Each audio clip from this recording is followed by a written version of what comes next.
So whether you're a business owner, an aspiring freelancer, a student, or may corporate job that's looking for side hustle na pwede mong gawin on the side with a flexible schedule, non-voice preferably, this is something na I think mag-fit lalo na sa lahat ng ages between, I would say, 18 hanggang mga 50, 55 if you're active on social media. Hi, my name is Mary. I post easy to follow daily tasks that you can do to start your freelancing journey. Everyday nagpo-post ako ng bagong videos na pwede mo sundan na some sort of roadmap kung gusto mo na maging freelancer, virtual assistant, or gusto mo na mag-work from home gamit ng computer at internet. You're watching this video from TikTok, which is a social media platform.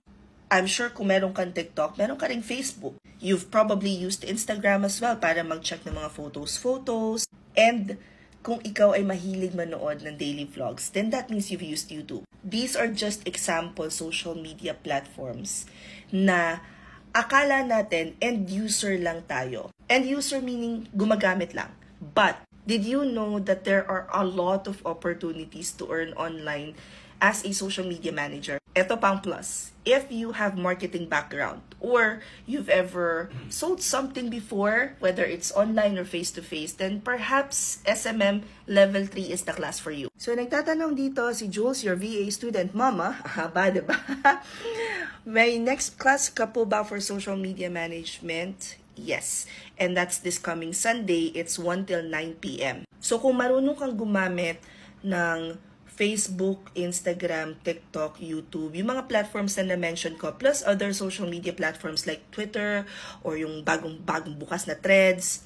Maybe you wanna try this out. I know a lot of times ang question natin is, hindi ko alam kung pwede ako sa SMM kasi hindi naman ako creative, or marunong lang naman akong gumamit, hindi naman ako madalas mag-post. One of the things that we address sa class is clarity and confidence to take action. What we don't realize is that it would be easier to take action if we have this ability to create strategies and creative solutions for different types of businesses. That is exactly the goal of a social media manager and marketer. Since we're now in the creator economy, you might want to consider learning this even if you don't plan on being a social media manager. Parang meron ka lang negosyo tapos gusto mo sana na mas marami ka pang ma-attract na possible na maging customer mo. So whether you're interested in building more sales or getting more sales for your business or your clients, you're thinking about just knowing how to read customer insights,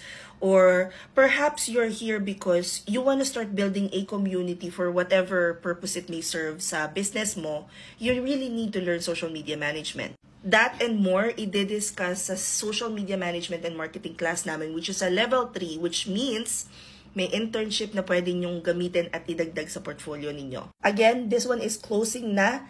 So if you guys are interested to enroll, the class is on Sunday 1 till 9 p.m. If you guys wanna enroll, just click the link in my bio. Kung nasa Instagram naman kayo, click nyo lang to. Kung nasa Facebook ko naman kayo, check nyo lang yung caption. At kung nasa YouTube kayo, description box lang. Ilalagay namin doon yung direct link. So in case na hindi mag-work yung mga links sa TikTok at saka sa Instagram, i-check nyo na lang sa Facebook, YouTube, yung link, okay? You would either be taken to a Google form or baka dalhin pa kayo dito sa lugar na to. So, i-click nyo lang SMM Level 3. Nandyan na siya, 999 pesos. Kasama na dyan yung live session sa Sunday. I-record din yon in case na may mamiss kayo or gusto nyong balikan. And after nun, you guys will also be added to a Google Classroom where you guys will be guided para sa 2 weeks na internship ninyo. Now, keep in mind guys na ang certification namin is a process. After ng live na training, you guys will have your internship and then magkakaroon tayo ng application book session. Pagkatapos, makaka-receive kayo ng email for the final activity which you guys will be given maybe about 2 to 3 weeks.